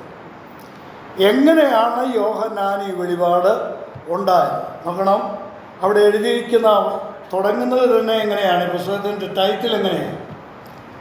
യോഹന്നാന് ഉണ്ടായ വെളിപാട്. യോഹന്നാനുണ്ടായ വെളിപാട്. ഇതിൻ്റെ ക്രമം എന്ന് നോക്കണം. ഈ വെളിപാട് യോഹന്നാന് ലഭിക്കുന്നത് എങ്ങനെയാണ്? അതിൻ്റെ ക്രമം എങ്ങനെയാണെന്ന് നോക്കട്ടെ. ദൈവം എന്ത് ചെയ്യാണ്? വേഗത്തിൽ സംഭവിക്കാനുള്ളത് തൻ്റെ ദാസന്മാരെ കാണിക്കേണ്ടതിന് ദൈവം അത് ആർക്ക് കൊടുത്തു? ആ വാക്യം സൂക്ഷിച്ച് നോക്കിയിട്ട് പറഞ്ഞു. ആർക്കാണ് കൊടുത്തത്? ദാസന്മാരെ കാണിക്കേണ്ടതിന് ആർക്കാണ് കൊടുത്തത്? വരയ്ക്കുന്ന ചോദ്യം ചോദിക്കരുതല്ലേ? ആർക്കാ ഇത് കിട്ടിയത്? ഈ വെളിപാട് ദൈവം തമ്പുരാൻ തൻ്റെ ദാസന്മാരെ കാണിക്കേണ്ടതിന് ആർക്കാ കൊടുത്തത്? യേശു ക്രിസ്തുവിനാണ് കൊടുത്തത്. അതായത് തുടക്കത്തിൽ പറഞ്ഞ ഇത് യോഹന്നാൻ്റെ വെളിപാടല്ല, പിന്നെ യേശു ക്രിസ്തുവിൻ്റെ വെളിപാടാണ്. ആ വെളിപാട് യോഹന്നാൻ ഉണ്ടായതാണ്. യേശു ക്രിസ്തുവിൻ്റെ വെളിപാട് യോഹന്നാന് കൊടുത്തത് യേശു ക്രിസ്തു നേരിട്ടാണോ? നോക്കിയേ, ഈ വാക്യങ്ങളൊക്കെ നമ്മൾ പുസ്തകം പഠിക്കുന്നുണ്ട്, സൂക്ഷിച്ച് തന്നെ നമ്മൾ മനസ്സിലാക്കണം. നോക്കിയേ, അവൻ അത് തൻ്റെ ദൂതൻ മുഖാന്തരം അയച്ച് തൻ്റെ ദാസനായ യോഹന്നാന് പ്രദർശിപ്പിച്ചു. ഞാൻ അതിൻ്റെ ക്രമമെന്ന് പറയാം. ദൈവം ആർക്ക് കൊടുത്തു? യേശു ക്രിസ്തുവിന് കൊടുത്തു. യേശു ക്രിസ്തു ആർക്ക് കൊടുത്തു? ദൂതന് കൊടുത്തു. ദൂതൻ ആർക്ക് കൊടുത്തു? യോഹന്നാൻ. ഇതതിൻ്റെ ക്രമം. ഈ വെളിപാടിൻ്റെ ക്രമം ഉണ്ടോ? നമ്മളീ പുസ്തകം എടുത്തു നോക്കുന്നുണ്ട് യോഹന്നാൻ്റെ വെളിപാടല്ലേ? യോഹന്നാൻ ഉണ്ടായ വെളിപാടെന്ന് പോലും പറയുകയില്ല. പിന്നെ പൊതുവേ നമ്മൾ പറയുന്നത് എന്താ? യോഹന്നാൻ്റെ വെളിപാട് പുസ്തകം. യോഹന്നാൻ്റെ അല്ല ഇത്. പിതാവായ ദൈവം തൻ്റെ പുത്രനായ യേശു ക്രിസ്തുവിന് കൊടുത്ത വെളിപാടാണ്. ആ വെളിപാട് യേശു ക്രിസ്തു ഒരു ദൂതന് കൊടുത്തു. ആ ദൂതൻ ആർക്ക് കൊടുത്തു? യോഹന്നാൻ അതെന്ത് കണ്ട കാര്യങ്ങൾ എഴുതി. ഇനി ഒടുവിലൊന്ന് നോക്കിയ 22-ാം അധ്യായത്തിൽ ഈ യോഹന്നാൻ ഒരു വലിയ നന്ദി പ്രദർശിപ്പിക്കുന്നുണ്ട്. 22-ാം അധ്യായത്തിൽ യോഹന്നാന് ഈ വെളിപാടെല്ലാം തന്നെ കാണിച്ചു കൊടുത്തതാണ്. 8-9 വാക്യം. ഈ ദൂതനാണല്ലോ കാണിച്ചു കൊടുത്തത്. എവിടെ? പത്മോസ് ദ്വീപിൽ ആയിരിക്കുമ്പോൾ ഈ ദൂതനാണ് ഇതെല്ലാം കൊണ്ടുവന്ന് കാണിച്ചു കൊടുക്കും. അതെല്ലാം കണ്ടു കഴിഞ്ഞ് ഇതെല്ലാം എൻ്റെ പൂർത്തീകരണത്തിലെത്തി ശാപമൊക്കെ മാറി കർത്താവിൻ്റെ കൂടെ തൻ്റെ ജനം നിത്യതയിലേക്ക് പ്രവേശിച്ച് വാഴുന്ന ആ കാഴ്ചയൊക്കെ കണ്ടു കഴിഞ്ഞപ്പോൾ തീർന്നല്ലോ. ഇതാണ് ഏറ്റവും ഒടുവിലത്തെ രംഗം. അതാണ്, തീർന്നു. ഇനി എന്ത് ചെയ്യാം? 8-ാം വാക്യം. യോഹന്നാൻ എന്ന ഞാൻ തന്നെ കേൾക്കുകയും കാണുകയും ചെയ്ത ശേഷം അത് എനിക്ക് കാണിച്ചു തന്ന, പുസ്തകം നോക്കണേ, കാണിച്ചു തന്ന ദൂതൻ്റെ കാൽക്കൽ ഞാൻ വീണ് നമസ്കരിച്ചു. ഇത്രയും വലിയ കാഴ്ചകളെല്ലാം കാണിച്ചതല്ലേ? അപ്പോൾ ഈ പുള്ളിക്കൊരു നമസ്കാരം കൊടുത്തേക്കാം, പുള്ളിയെ ഒന്ന് നമസ്കരിച്ചേക്കാം എന്ന് വിചാരിച്ച് ഈ ദൂതനെ ഒന്ന് നമസ്കരിച്ചു. ആ ദൂതൻ പറഞ്ഞ മറുപടി കണ്ടോ? എന്താ? അതരുത്. ഞാൻ നിൻ്റെയും നിൻ്റെ സഹോദരന്മാരായ പ്രവാചകന്മാരുടെയും ഈ പുസ്തകത്തിലെ വചനം പ്രമാണിക്കുന്നവരുടെയും സഹവൃത്യനാണ്. ദൈവത്തെ നമസ്കരിക്കുക. അപ്പോൾ ദൂതനൊരു ഉപദേശം കൊടുത്തു. ആരാധിക്കേണ്ടത് ആരെയാ? കർത്താവിനെയാണ് നമസ്കരിക്കുക. ഞാൻ പറയാൻ വന്നത്, ഈ ദൂതനോടൊരു കടപ്പാട് പ്രകടിപ്പിച്ചതാണ്. ഇത്രയും എണ്ണിയാൽ ഒടുങ്ങാത്ത, അഥവാ ഇത്രയും ബ്രഹ്മാണ്ഡമായ, ഇത്രയും വലിയ, നമ്മളൊന്ന് വിചാരിച്ച നമ്മളായത് കാണുന്നെങ്കിൽ സ്വാഭാവികമായിട്ട് തന്നെ ഇത് കാണിച്ച പുള്ളിയെ നമ്മളൊരു താങ്ക്സ് പറയത്തില്ലേ? ഒന്ന് നമസ്കരിക്കാൻ നോക്കിയതാണ്. ഉണ്ടോ? ആരാധിക്കേണ്ടത് ആരെയാണ്? അവിടെ ഒരു വലിയ പാഠമുണ്ട്. അത് നമുക്ക് അങ്ങോട്ട് മാറ്റി വയ്ക്കാം. ഇത് നമുക്ക് ചിന്തിക്കാം. ഈ ദൂതൻ യോഹന്നാന് കാണിച്ചു കൊടുത്തതാണ് എന്ത്? ഈ വെളിപാട്. ഇനി ഞാൻ പറയാൻ വന്ന രണ്ടാമത്തെ കാര്യം, ഇത് ദൂതൻ കൊടുത്തതാണ്. ദൈവം യേശു ക്രിസ്തുവിന് കൊടുത്തിട്ട്, യേശു ക്രിസ്തു ദൂതന് കൊടുത്തിട്ട്, ദൂതൻ യോഹന്നാന് കൊടുത്തിട്ട്, യോഹന്നാൻ നമുക്കത് കൈമാറിയിരിക്കുകയാണെന്ന് ഈ കാലത്ത് ജീവിക്കുന്നത് നമുക്കത് കാണാൻ പറ്റുന്നില്ല അല്ലേ? എന്തായാലും വായിക്കാൻ പറ്റുന്നുണ്ടല്ലോ, കാണാൻ പോവാണ്. പിന്നെ ചിലത് കാണാൻ നമ്മളിവിടെ കാണുകയില്ല. നടക്കാൻ പോകുന്ന ചിലതൊക്കെ ഇവിടെ സംഭവിക്കുന്നുണ്ടേ. ഞാൻ പറഞ്ഞു മനസ്സിലായോ?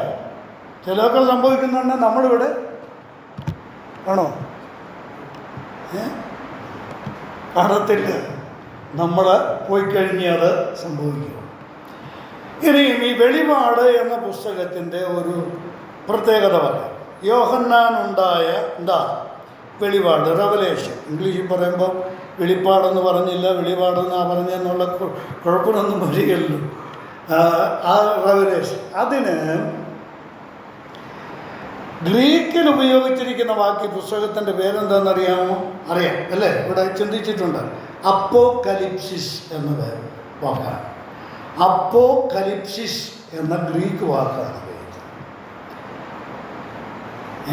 അപ്പോകലിപ്സിസ്. ഈ അപ്പോകലിപ്സിസ് സ്വഭാവമുള്ള അതിൻ്റെ അർത്ഥം പറഞ്ഞിട്ടാണ്. അൺവെയിലിംഗ് എന്നാണ് അതിൻ്റെ അർത്ഥം. ഡിസ്ക്ലോസ്, മറ നീക്കി കാണിക്കുക, ഡിസ്ക്ലോസ് ചെയ്ത് കാണിക്കുക. അൺവെയിൽ ചെയ്യുക എന്ന് പറഞ്ഞാൽ തിരശ്ശീല മാറ്റി കാണിക്കുക. അൺവെയിലിംഗ് എന്നാണ് അതിൻ്റെ ശരിക്കുമുള്ളത്. മറ നീക്കി കാണിക്കുക. യോഹന്നാൻ ഉറക്കം വരുന്നുണ്ടോ? ഉണ്ടോ? ആരും എനിക്ക് വേണ്ടി ഇപ്പോൾ പ്രാർത്ഥിക്കരുത്, അതിലും പ്രത്യേകിച്ച് കണ്ണടച്ച് പ്രാർത്ഥിക്കരുത്. ഞാൻ ശരിക്കും പ്രാർത്ഥിച്ചെടുക്കുകയാണ് വന്നിരിക്കുന്നത്. രണ്ടാമത് ഇങ്ങോട്ട് പോരുന്നതിന് മുമ്പ് ഞാനും എൻ്റെ ഭാര്യയും യാത്രയിലായിരുന്നു. പുള്ളിക്കാർ വന്നതേ ഉള്ളൂ, അല്ലെങ്കിൽ ഞങ്ങൾ ഒന്നിച്ച് വന്നേ. അപ്പം ഞങ്ങൾ ഒരുമിച്ചിരുന്ന് പ്രാർത്ഥിച്ചേച്ചതാണ്. അപ്പോൾ പ്രത്യേകിച്ച് എനിക്ക് വേണ്ടി ആരും ഇപ്പോൾ പ്രാർത്ഥിച്ചില്ലെങ്കിലും കുഴപ്പമൊന്നുമില്ല. ഈ മറ നീക്കി കാണിക്കുക എന്ന് പറഞ്ഞാൽ തിരശ്ശീല നീക്കുക എന്നാണ് അതിൻ്റെ അർത്ഥം. ഇപ്പോൾ ഒരു നാടകം നടക്കുന്നു. പണ്ടൊക്കെ നാടകം നടക്കുമ്പോൾ എന്താ, അണിയറയിലുള്ള കാര്യം ആരും കാണുന്നില്ല. എപ്പോഴാണ് കാണുന്നത്? കർട്ടൻ മാറ്റി കഴിയുമ്പോഴാണ്, തിരശ്ശീല മാറ്റി കഴിയുമ്പോഴാണ് അവിടെ നടക്കുന്ന കാര്യങ്ങൾ. ഇത് തന്നെയാണ് യോഹന്നാന് ഉണ്ടായതും. എന്താ? മറ നീക്കി കാണിച്ചു കൊടുത്തു. ദൈവത്തിന് ഞാൻ ആവശ്യമില്ലാത്തടത്ത് സ്തോത്രം പറയുകയില്ല, ഞാൻ കരുതിക്കൂട്ടി തന്നെ സ്തോത്രം പറയുക. ആ ദൈവദാസന് ആ ഭാഗ്യമുണ്ടായി അല്ലേ? ജീവിച്ചിരിക്കുമ്പോൾ തന്നെ നിത്യത വരെ കാണാൻ ഭാഗ്യമുണ്ടായ എന്ന് പറഞ്ഞാൽ അതൊരു കൊച്ചു കാര്യമൊന്നുമല്ല, ആണോ? അതൊരു ചെറിയ കാര്യമൊന്നുമില്ല. ഈ പത്രോസ് ഒരിക്കൽ ഒരു അസൂയ കൊണ്ടൊരു ചോദ്യം ചോദിച്ചു, ഇവൻ എന്നെ സംഭവിക്കും. പത്രോസിന് ചിന്ത അവൻ്റെ കാര്യമല്ല. യോഹന്നാന്റെ സുവിശേഷം 21-ാം അധ്യായത്തിലാണ് കർത്താവ് പത്രോസിൻ്റെ മരണവിധം പറഞ്ഞു. നീ വയസ്സനായ ശേഷം നിനക്ക് ഇഷ്ടമില്ലാത്ത സ്ഥലത്തേക്ക് നിൻ്റെ കൈകിട്ടി കൊണ്ടുപോകും, അങ്ങനെയായിരിക്കും നീ മരിക്കുന്നതെന്ന് കർത്താവ് പറഞ്ഞു. അത് കേട്ടുടനെ പത്രോസിന് അവൻ്റെ കാര്യത്തെക്കുറിച്ചല്ല, ഞാൻ അങ്ങനെ ആയിരിക്കുമല്ലോ മരിക്കുന്നത്, ഇതൊന്നുമല്ല പുള്ളിക്ക് വിഷയം. കൂടെ നിൽക്കുന്നതിനെ ചൂണ്ടിക്കാണ് നമ്മുടെ ഒരു പ്രധാന കുഴപ്പമാണ് ഇതിനെന്ന സംഭവം. അപ്പോൾ കർത്താവ് പറഞ്ഞൊരു മറുപടിയാണ്. എന്താ? ഞാൻ വരുന്നത് വരെ അവരിയ്ക്കണമെന്നാണ് എൻ്റെ ഇഷ്ടമെങ്കിൽ നിനക്ക് ആ കാര്യത്തിൽ എന്താ പ്രശ്നം? ഞാൻ ചോദിക്കട്ടെ, യേശു ക്രിസ്തു വരുന്നോളം വരെ യോഹന്നാൻ ഇരുന്നോ?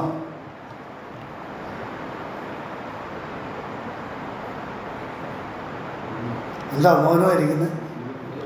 ഇരുന്നു അല്ലേ? കർത്താവ് വരുന്നത് കണ്ടു, സഭയെ ചേർക്കുന്നത് കണ്ടു, ലോകത്തിൽ നടക്കാൻ പോകുന്ന മറ നീക്കി കൃത്യമായിട്ട് താൻ ഈ കാഴ്ച മുഴുവനും കണ്ടു. യേശു കർത്താവ് വന്ന് നിത്യത ആരംഭിക്കുന്നത് കർത്താവിനോടുകൂടെ താൻ ജീവിക്കുന്നതും കണ്ടിട്ടാണ് ഇവിടെ നാം മനുഷ്യൻ പോയത്. കർത്താവ് വരുന്നിടം വരെ യോഹന്നാൻ ഒരർത്ഥത്തിൽ ഇരുന്നു എന്ന് തന്നെ നമ്മൾക്ക് വിശ്വസിക്കാം, പറയുകയും ചെയ്യാം. മറ നീക്കി കാണിക്കുക.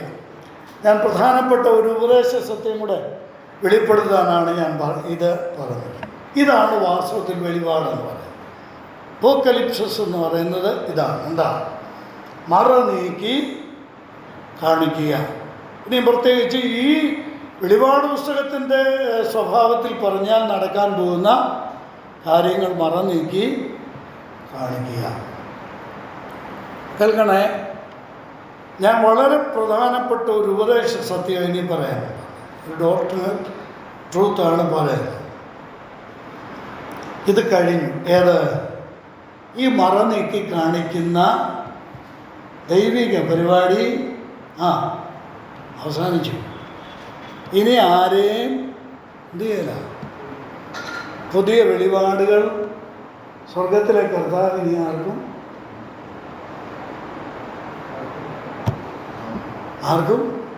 അറിയത്തില്ല. അത് കഴിഞ്ഞു. നമ്മൾ ഓർക്കണം, ഞാനീ പറയുന്ന ഈ കാര്യം ബ്രദറൻ വിശ്വാസികളെല്ലാവരും ഇന്ന് നിങ്ങൾ ഉദ്ദേശിക്കുന്ന പോലെ അല്ല കേട്ടോ. ഒരുപാട് വ്യാജ ചരക്കുകൾ ബ്രദറൻ സമൂഹത്തിലേക്ക് കൊണ്ടുവന്ന് തള്ളിക്കൊണ്ടിരിക്കുകയാണ്. ദുരുപദേശം. അതിൽ പ്രധാനപ്പെട്ട ഒരു കാര്യം ഞാൻ പറയാൻ, നിങ്ങൾ ഞെട്ടിപ്പോകരുത്. ഞാൻ പറയാൻ പോകുന്നത് കേൾക്കുമ്പോൾ പ്രവചനം നിന്നുപോയിട്ടില്ല. ഭാഷാവരം ഇപ്പോഴും ഉണ്ട്. ജ്ഞാനവരം അഥവാ വെളിപാട് ഇപ്പോഴും ഉണ്ട്. ഇതാരാണ് പറയുന്നതെന്നറിയാമോ?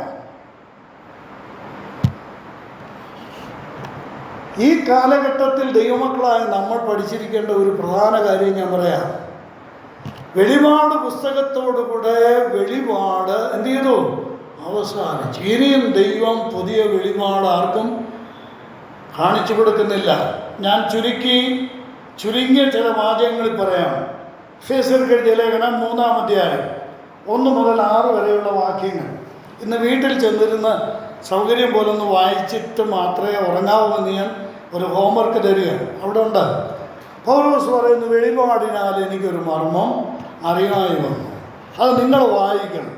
നിങ്ങളത് വായിക്കണം. അതിനുവേണ്ടി ഞാൻ എന്ത് ചെയ്യും? നിങ്ങൾ വായിക്കണമെങ്കിൽ എന്ത് ചെയ്യണം? ഞാനത് എഴുതണം. അപ്പോൾ വെളിപാട് എന്തിനുള്ളതാണ്? മറ്റുള്ളവർ വായിക്കാനുള്ളതാണ്. അതിനത് എന്ത് ചെയ്യണം? എഴുതി വയ്ക്കണം. അപ്പോൾ മറ്റുള്ളവർ വായിക്കാൻ വേണ്ടിയുള്ള ദൈവിക വെളിപാട് ദൈവം യോഹന്നാനോടുകൂടെ എന്ത് ചെയ്തു? കാണിച്ചവസാനിപ്പിച്ചു. ഇന്ന് എന്തില്ല? ഇന്ന് പുതിയ വെളിപാടുകൾ ദൈവം ആർക്കും നൽകുന്നില്ല. ഇനി നമ്മൾ വേദപുസ്തകം വായിച്ചാൽ ഈ അപ്പോക്കലിപ്സിസ് എന്നാണ് ഞാൻ പറഞ്ഞില്ലേ, പഴയ നിയമ പ്രവാചകന്മാരിലാണ് ഏറിയ പങ്കും ഈ വെളിപാടിന് യോഗ്യരായി അല്ലെങ്കിൽ ദൈവം ഉപയോഗിച്ചിട്ടുള്ളത്. യെഹെസ്കേൽ അപ്പോക്കലിപ്സിസ് ആയിരുന്നു അദ്ദേഹത്തിന് കിട്ടിയത്. എന്താ? വെളിപാടായിരുന്നു. സെക്കറിയാവ്, ദാനിയേൽ പ്രവചനം, ആമോസിൻ്റെ പ്രവചനം, ഇതെല്ലാം എന്തായിരുന്നു? വെളിപാടാണ്. ദൈവം വെളിപ്പെടുത്തി കൊടുത്തത്. അല്ല ദൈവം വാചികമായിട്ട് പറഞ്ഞതല്ല, ദൈവം അരുളി ചെയ്തതല്ല. പിന്നെ ദൈവം കാണിച്ചു കൊടുത്തു, മറന്നേക്കി കാണിച്ചു കൊടുത്തു. അതേ സ്വഭാവത്തിൽ പുതിയ നിയമത്തിലുള്ള ഏക ഗ്രന്ഥം ഏതാ?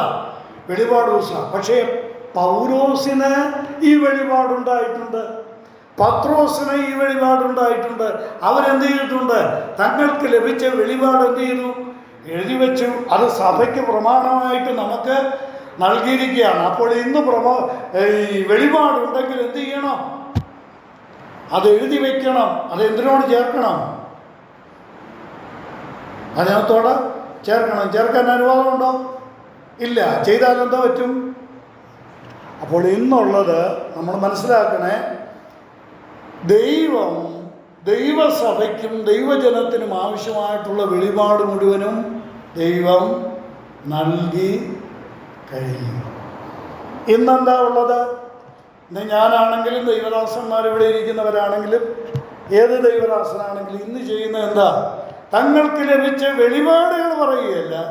ചില അറിയാതാണെങ്കിലും അറിഞ്ഞുകൊണ്ടാണെങ്കിലും ചിലപ്പോൾ പറയാറുണ്ട്, ദൈവം എനിക്ക് വെളിപ്പെടുത്തി തന്നു, ദൈവം എനിക്ക് വെളിപ്പെടുത്തി തന്നു. ആ വാക്ക് ചിലപ്പം അവരെ ഉദ്ദേശിക്കുന്ന വേറെ അർത്ഥത്തിലായിരിക്കും പറയുന്നത്. പക്ഷേ ഇന്ന് ദൈവം ആർക്കും പുതിയ വെളിപാട് നൽകുന്നില്ല. ദൈവം ആർക്കും എന്തെങ്കിലും പുതിയ കാര്യങ്ങൾ വെളിപ്പെടുത്തി കൊടുക്കുന്നില്ല. ഇന്ന് എന്താ നടക്കുന്നതെന്ന് അറിയാമോ? ഞാൻ പറയുന്ന അതുപോലെ മനസ്സിലാക്കണം. ഞാൻ ചേർത്ത് പറഞ്ഞിട്ടുണ്ടത്. ഇന്ന് വെളിപാടല്ല, പിന്നെ ഇല്യൂമിനേഷനാണ്, പ്രകാശനമാണ്. വെളിപ്പെടുത്തപ്പെട്ട തിരുവെഴുത്തുകളുടെ പ്രകാശനമാണ് ഇന്ന് നടക്കുന്നത്. നമ്മൾ വേദപുസ്തകം വായിക്കുമ്പോൾ ഉണ്ടാകുന്നത് വെളിപ്പാടല്ല, പിന്നെ എന്താ?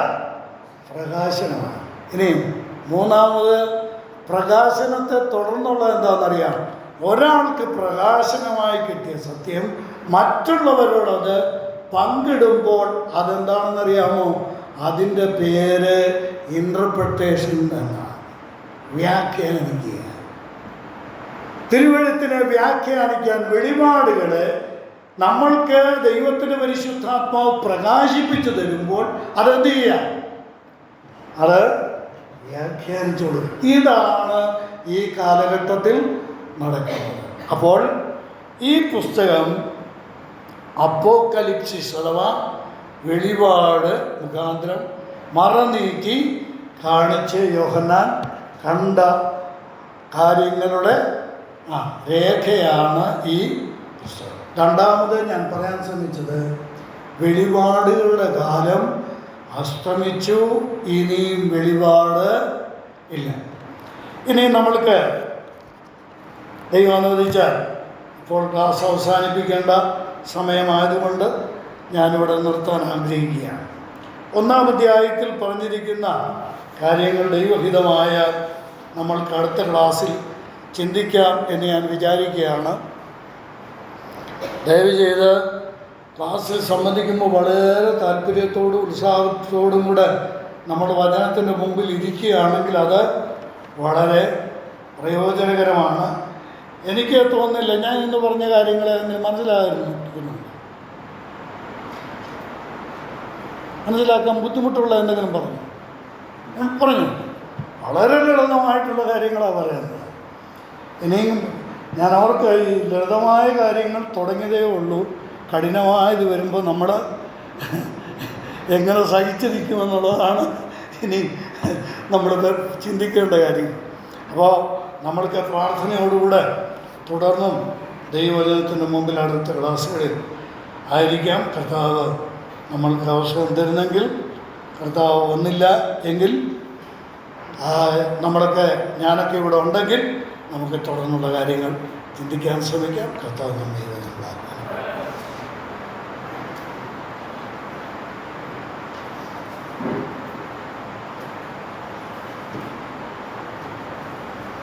ചോദ്യോത്തര